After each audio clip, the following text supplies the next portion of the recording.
오늘 말씀은 예수님께서 수전절이라는 절기에 사람들이 많이 모인 행각에서 하나님의 말씀을 전하는 내용입니다. 먼저 수전절이라는 절기가 어떤 절기인지 살펴보면서 우리에게 주시는 하나님의 음성을 듣기 원합니다. 22절 말씀 다시 한번 읽어보겠습니다.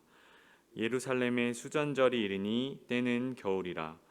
예루살렘이 수전절을 맞이했습니다. 수전절은 우리나라로 치면 광복절로 볼 수 있습니다.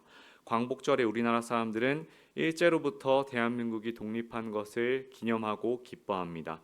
마찬가지로 이스라엘도 외세의 압제로부터 독립한 것을 기념하는 날이 수전절이었습니다.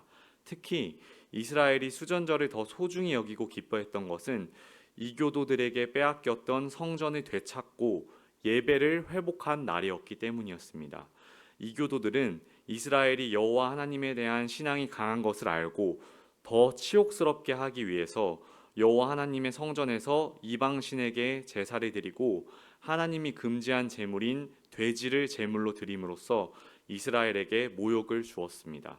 감사하게도 이스라엘의 혜성처럼 나타난 유다 마카비라는 인물의 활약으로 이스라엘은 독립했고 더럽혀졌던 성전을 정화할 수 있었습니다. 이런 역사를 배경으로 하고 있기에 수전절은 이스라엘에게 축제의 날입니다. 사람들이 모여서 종려나무 가지를 흔들면서 행진을 하고 축제를 벌이는 절기이기도 합니다. 이스라엘이 수전절을 이토록 기뻐하고 좋아하는 이유가 무엇이었겠습니까? 어쩌면 그들에게 있어서는 단순히 나라가 독립되었다는 것을 넘어서 하나님과 만남의 장소가 정화되고 회복된 것을 기뻐했던 것이었습니다. 이스라엘에는 그렇게 성전의 회복을 기뻐하고 하나님의 구원을 노래하는 신앙이 있었습니다. 복음서의 전반적으로 흐르는 긴장 구도가 예수님과 바리새인들과의 대립이어서 유대인들은 전부 다 하나님에게서 멀리 떠났고 믿음이 좋지 않고 그런 이미지가 우리에게 있을 수 있는데, 사실 신약으로 넘어오기 전까지의 이스라엘을 살펴보면 그들 중에는 여호와 하나님에 대한 신앙을 지키기 위해 자신의 목숨을 건 이들도 있었습니다. 예를 들어서 레위인들이 그랬습니다. 성전에서 하나님을 찬양하는 악기 연주를 담당했던 레위인들 중에서는 바벨론의 포로로 붙잡혀 갔을 때 바벨론인들에게 조롱당하며 하나님께 연주하던 악기를 연주할 바에는 차라리 내 손가락을 꺾어버리겠다 해서 손가락을 꺾어서 부러뜨려 버리고 악기 연주하는 것을 거부했던 사람들도 있었습니다. 하나님에 대한 충성심과 신앙 때문에 그렇게 순교도 각오하면서 자기의 신앙들을 지켰던 이들도 있었던 것입니다. 성전의 회복, 이교도의 압제로부터 구원을 기념하며 수전절을 중요하게 여기고 기뻐했던 이스라엘인들의 신앙, 어떤 상황이 내게 닥쳐와도 하나님만 경외하고 하나님만 따르겠다는 마음을 오늘날 우리는 본받아야 할 것입니다. 이스라엘에게는 그런 절기들이 있었습니다. 오늘 말씀에 나온 수전절뿐만 아니라 유월절, 초막절 등 하나님이 이스라엘에게 베푸신 일들을 기억하고 기념하는 절기가 있었습니다. 이스라엘은 그런 절기 때마다 하나님을 예배하고 기뻐하고 즐거워했습니다. 안타깝게도 오늘날 기독교인들 중에는 주일 성수를 가볍게 생각하는 이들이 너무 많아진 것 같습니다. 주일이 무엇을 기념하는 날입니까? 주일은 다른 말로 작은 부활절이라고도 합니다. 우리를 죄와 죽음으로부터 구원하시고 부활하신 예수님을 기념하고 기뻐하는 날입니다. 우리 교회에는 그런 분들이 없는 줄 아는데, 어떤 교회에는 주일날 여행 가야 돼, 주일날 친구 만나러 가야 돼 하면서 갖가지 이유들로 주일 성수를 지키지 못하는 경우가 더러 있는 것 같습니다. 제가 지금 말씀드리는 것은 주일날 빠지지 말고 반드시 우리 교회에 나와서 예배당에 나와서 예배를 드려야 된다, 그런 차원의 얘기를 드리는 것이 아닙니다. 정말 피치 못한 사정으로 교회에 나오지 못할 때가 있을 수 있습니다. 하지만 그 사람이 하나님을 신앙하는 기독교인이라면 그 사람은 자기가 있는 자리에서 잠깐이라도 시간을 내어서 예수님의 부활을 기념하고 생각하며 찬양하고 하나님의 말씀을 묵상할 것입니다. 사랑하는 성도 여러분, 예수님을 직접적으로 모르던 유대인들도 하나님이 자기들을 구원하신 날, 성전이 회복된 날을 기억하면서 기념하고 기뻐했습니다.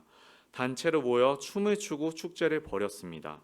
하물며 하나님의 본체이신 예수 그리스도를 구주로 믿고 고백하는 우리들은 어떠해야겠습니까? 주일은 기본이고 하나님의 말씀을 듣고 찬양하는 예배의 자리를 더욱 사모해야 하지 않겠습니까? 특별히 우리 교회는 수요 예배가 매주 있습니다. 요즘엔 하나님의 이름을 배우는 시간을 갖습니다. 하나님의 이름은 곧 하나님이 누구이신지를 나타냅니다. 하나님을 알아갈 수 있는 시간이라고 할 수 있습니다. 오늘 현장에서 그리고 영상으로 예배드리시는 우리 청년들, 집사님, 권사님, 장로님들 모두 수요 예배도 나와서 함께 예배하고 하나님을 알아갈 수 있기를 축복합니다. 오늘 주시는 두 번째 메시지는 진리를 전하는 데 있어서는 담대하라는 것입니다. 23절에 보니 예수님께서 나타나신 때는 수전절이었고 장소는 솔로몬의 행각이었습니다. 행각은 당시에 남녀노소를 막론하고 많은 사람들이 모여서 토론하는 장소였습니다. 그곳에는 예수님을 반대하는 무리들도 있었을 것입니다. 예수님을 죽이려고 혈안이 된 바리새인들도 있었습니다. 그럼에도 예수님은 그곳에 가셨습니다. 할 말을 하셨습니다. 목숨이 위험받을 수 있는 곳이었지만 예수님께서는 그곳에 자신을 나타내신 것은 진리를 전하기 위함이었습니다. 우리는 예수님의 이러한 행동에서 한 가지의 교훈을 얻을 수 있습니다. 바로 진리를 전하는 사람에게는 담대함이 있다는 것입니다. 예수님에게 중요한 것은 사람들의 평가, 손가락질, 무시하는 발언 등이 아니었습니다. 예수님에게 중요한 것은 하나님 아버지의 뜻이었습니다. 세상을 구원할 진리를 전하는 것, 어둠에 휩싸여서 빛을 보지 못하는 사람들을 빛으로 인도하는 것이었습니다. 그렇게 분명한 소명의식이 예수님에게 있었기 때문에 예수님은 담대했습니다. 하나님이 보내신 것을 알고 계셨기 때문이었습니다. 오늘날 우리는 누구의 눈치를 보면서 살고 있습니까?